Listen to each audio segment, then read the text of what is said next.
I can't get involved with something I really don't understand, and I would never, ever risk anybody's money in something that I don't know what I'm doing.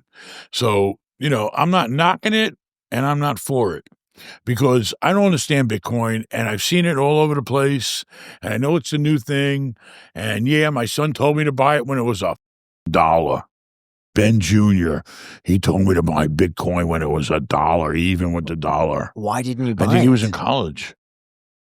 Why didn't you buy it? Because you don't know. You don't have a crystal ball. It's a It could have been a fraud. It's a dollar. And it's run by computers. And you know who controls the computers? People. And then if the wrong people get in there, I don't know. I heard all kinds of stories. You hear good, you hear bad. I don't know. It's not my generation. Technology, I came when technology was born. Okay? I didn't really grow with it. That's the problem. Guys like you have grown with technology and understand it as more part of your life. So, what are you going to do? You can't do everything in life. Do you think it's worth it to take the time to understand it or to diversify 3% into it? It's always good to diversify because when you diversify, if something hurts you, it's okay because you got some diversification there of other things to protect you. So I'm not against it. And then maybe if my son insisted or Aaron insisted, hey, let's open up a Bitcoin account or whatever, I'd say, fine, open it up. But I'd be doing it more for him than me. I'm in real estate. Just like I don't loan money. I don't play the stocks anymore. Yeah. I just do what I know. Because if I focus on what I know I'm going to do well. I know what I'm doing. This is going to either sound really stupid or really amazing 20 years from now. But I see a lot of people online, a lot of real estate investors on Twitter saying, I don't see the point in real estate anymore to try to bust my ass making 6-7% when I believe Bitcoin is going to average 20 to 40% annualized returns over the next 20 years. Why am I going to do that? But even at 10, why take the risk, the work, Everybody's different. Whatever works for you. You're in control of your life. If you have a risk tolerance for Bitcoin, then go for it. I hope you make a fortune. I know guys that have made millions and millions of dollars of Bitcoin, millions and millions. And I'm happy for them, but it wasn't my route. I focused on what I knew, and I focused on necessity. People always need a place to live. People always need a place to shop. People always need a place to work. Real estate is the world. You can't live without real estate. If Bitcoin, something happens and the computers go cuckoo tomorrow and everybody's Bitcoin can't find it or whatever the happened, computer chips or whatever break down, whatever the happens, or somebody figures out a way to it up. Someone turns it off. You still got your house. You buy your house, you got your house. You buy that building, the people are going to pay your rent every month. I mean, listen, it's just like, why didn't you become a doctor? You choose your path in life and you choose where you want to put your efforts and your time and you go for it. It just, it wasn't me. Even stocks aren't me anymore. Yeah. My youngest wants to, and we will over the summer for his benefit to trade some stocks, but I have no interest in it because I don't do 6 or 7%. I do value add. I take garbage and I try to turn it into gold. Physically, mentally, I create it. I make it happen. I'm in control. I'm not just saying, oh, Bitcoin should go up. I'm going to make money. What are you doing? You ain't doing. I mean, to me, I like to make my money happen, make it, create it, and just like, you work for a living, you're creating your wealth. You're in control. If you make money, it's because you did it. Not because you invested in Bitcoin. Yes, we got to have investments, and you pick and choose your investments. I choose muni bonds. You might choose Bitcoin. Whatever works for you is fine. It's your money. You earned it. Looking back, is there a life lesson or philosophy that you've adopted that you wish you implemented earlier in life? Sometimes I could have took more risk, and I didn't do it. I always played it a little too. I could have bit off more than I could chew. Did I say that right? I could have bit more off, and I could have chewed it. You could have swallowed it. I could have. Well, I don't know if you like to swallow, but that's another thing. I don't know into that. The point is that my sons do it to me all the time, and it actually gives me a physical pain. We're driving down the street. We could have bought that building 5 years ago for half of what it's in is now. We could have bought that building. I could have bought. Why a do lot they of shit. say this to you? Do they just rub it in, or what's No, but listen, the facts are the facts and the truth are the truth. Did my kids tell me to buy more property back in the day? And I said, no, I don't think so. The market's already at a height. I didn't see it coming. I didn't see rents going from 800 to 1,600 in such a short period of time. You don't have a crystal ball. Now, I did pretty good, so you can't beat me down. But could I have done more? I could have done more. I could have been a multi-billionaire. If I would have leveraged all the assets, I could have leveraged a lot more stuff than I did. I had the down payment. I could have bought up a ton of but I didn't do it. I didn't want to bite off more than I could chew, and I could have chewed it. But, it could have went the other way. My kids always say, well, it could have went the other way, Dad. The market could have went down or it could have stayed the same and you'd be stuck with all this. So, nobody's got a crystal ball. You don't know what the future is. You can predict it.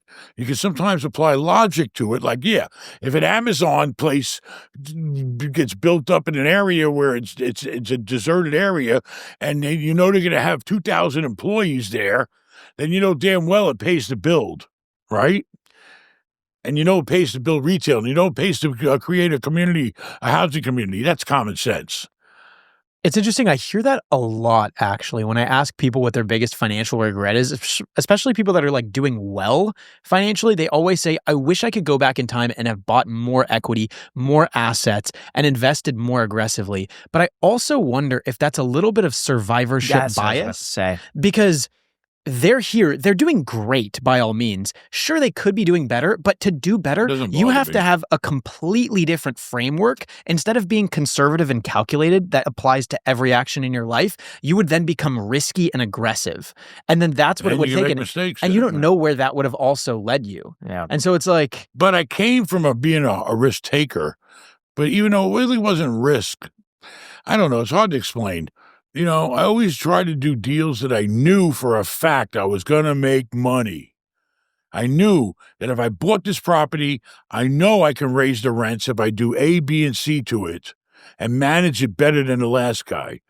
So there was no risk in everything I did. I always knew ahead of time, I'm making money the day I buy this place because I know what I got to do. I know it's going to work because I already know what the market's going on. Now, to predict the future, that's a different story. Now, what about rising insurance costs right now? Because I know It that's actually came down this huge- year. I just insured my whole portfolio, and we got about a 15% savings How did that happen? because insurance got so high, people stopped using it. In fact, you know what I stopped doing? If I didn't have a loan on the property, I didn't get insurance. I only got a liability in case I get sued if somebody got hurt. I said, I'll be the insurance company. If there's a fire and it costs 50 grand or 100 grand or, God forbid the whole place burns down, which never happens, I'd rather take the risk than just give that kind of money to the insurance company. Insurance on apartments were always $300-400 a unit, right? Now they're $1,500 to $1,800 a unit. All right, in Florida we get hit hard because of the hurricanes and all that. The problem is this: the insurance companies are the biggest crooks in the world. I'm sorry, it's true, because they don't have no risk. You know why? Because if they do get hit with big claims. Okay, and I've seen it time after time again. They get hit here in Florida with big claims on hurricanes. What do immediately? They raise everybody else's rent and make us pay for it. That's what they do. So they recapture all the money they paid out. I heard another strategy that they use is not to pay out the full amount. They claim some sort of loophole or whatever. They expect a certain amount to settle. And then the lawsuits, they expect they're going to spend X amount fighting this. And we're going to spend X amount fighting this. So therefore, it's better for us to fight this thing to try to settle for less. Most insurance companies like to settle if they can because they don't want to deal with lawyers and they don't want to run up legal fees. We deal with this all the time. I mean, and the lawyers have driven the claims up so high now they make no sense. They're just totally ridiculous. With something, a lawsuit that should be $100,000 is now $500,000. I mean, it's crazy. The courts and the lawyers have gone nuts with lawsuits. Is there any solution to this? Now, most people think forming an LLC is just about filling out one form and calling it a day, but there's a lot more to it than that. And if you skip the rest, your LLC isn't really set up the way it needs to be. That is why we have partnered with Northwest Registered Agent. For $39 plus state fees, Northwest handles the state filing and makes sure you have everything you actually need: your operating agreement, membership certificates, and banking resolutions. Without those documents, you might be registered with the state, but you're not really ready to operate because banks, vendors, and partners expect to see them. Plus, you get a free domain, website, email, and phone number when you file your LLC through Northwest, which means your business is ready to operate right away. And your home address never goes on the public record. Northwest uses their own address on your filing instead of yours. So if you want your LLC done right the first time, just go to northwestregisteredagent.com/ICH to get started. It's northwestregisteredagent.com/ICH, or click the link down below in the description to get your LLC filed. Thank you, Northwest Registered Agent, for sponsoring this episode. Is there any solution to this? Stop, the lawyers want to make a fortune, If somebody has $1 million claim in a car accident, you know how much the lawyer gets? 30%? 40. Maybe they can negotiate 30, you're right. Imagine that. They're going to make $300,000 off of somebody's car accident. The lawyers have driven the settlements all the way up to the top. And who runs the courts? Who are the judges? Ex-lawyers. They control the whole system. The system is they're not going to go against their own people. And lawyers kind of have this bond. Well, the hard part is that it costs so much to defend a lawsuit, even if it's baseless. Yeah, lawyers are charging ridiculous money an hour now, and then they got to hire people. They got to charge for this. It's crazy. Well, a good lawyer is going to charge $500 an hour now. It's ridiculous. An hour. Do you think it could ever be feasible that we implement the system in the United States, or if you pursue a lawsuit and you lose, you are responsible for the other person's legal fees? Sounds logical, but technically sometimes you can lose and really not, deserve to lose.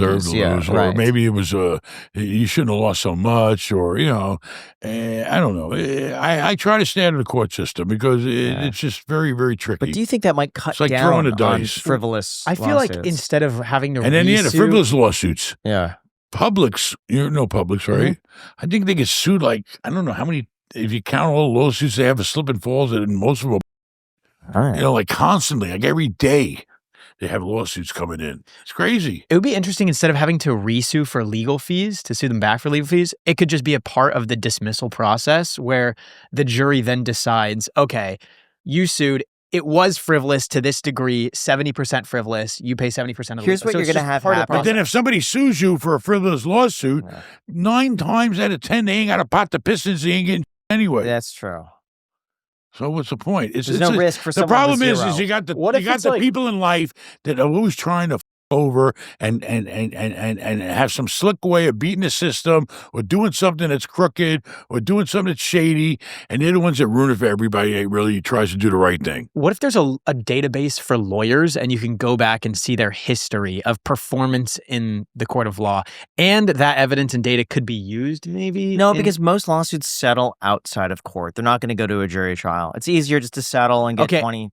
Either way, we don't need and to the solve lawyers this. get I don't paid, think we have a solution. The lawyers get paid regardless. Yeah. Unless they took it on contingency and lose. To single guys out there, because that's a lot of our demographic is men 18 to 35. You have had plenty of experience dating, right?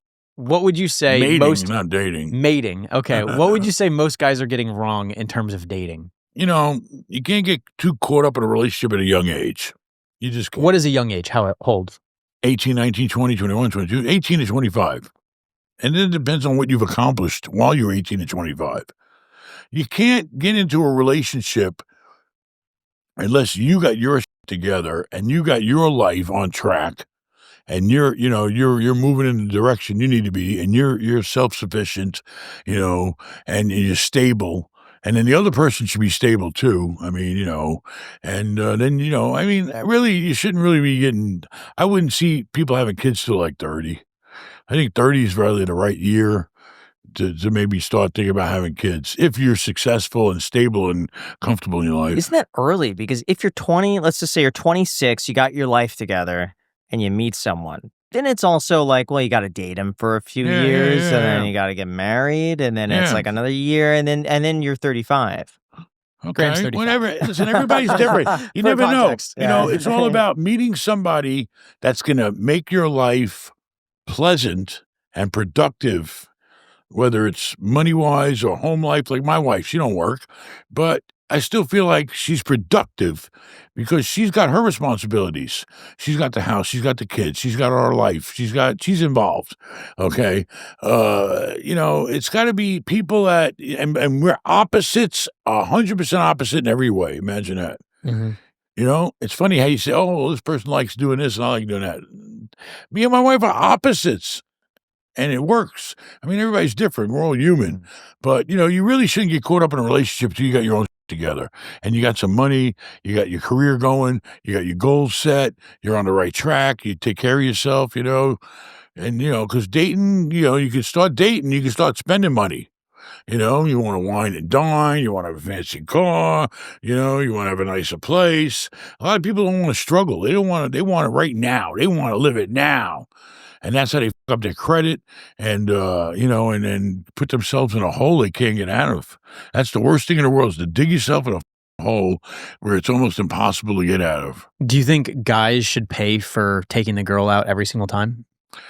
I mean, yeah, I think that, you know, you're still a man, okay? You know, I mean, I think, you know, it depends. I mean, you know, to me, yeah. If you're a guy and you're dating a woman, listen, no matter all the crap that goes on these days, it's still pretty much expected, you know. It's funny, all these women's lib and they want to be equal, but when you go out to dinner, they sure want you to pay the bill, don't they? Yeah. So, you know, I don't know. It's just, it's a human custom, I think, that's been just, the man's a man still, Mhm. you know, and typically, let's face it, you know, men make more money than women, and women ain't going to do a lot of jobs men do. So, are there certain things, though, in a relationship that you would say, look out for this, beware of this, that you've learned this is like a bad characteristic or a red flag? You got to know when the flags pop up and the signals pop up. You got to. So, what are signals that you should be privy to? Anything that you feel is not, you know, conforming with your life. I mean, you know, when you stop seeing like people, you know, like, you know, you like a girl and she's whatever, super hot and she got a lot of good qualities, but maybe she drinks too much. You know, maybe that's, you know, not, you know, a good sign. You know, if they overindulge in anything, you know, in no moderation or, you know, I mean, you know, the person's got to match you and what your goals are in life. You know, if they want to constantly worry about party, then, you know, it's not going to get you nowhere. It's going to take you down the wrong road.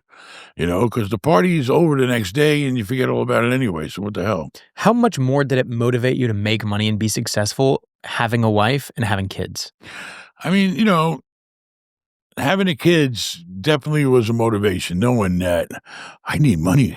I gotta pay for these kids' food. I gotta pay for these kids. I gotta have a decent place to live. I gotta have a decent car to get around with. I gotta have them in school. It costs money. Kids are not cheap, you know, and you don't want to, you know, have a kid and raise them like, you know, a piece of like I was raised, you know. See, coming from such a bad upbringing made me, you know, have a bigger desire to really do well for my kids and give them a good life.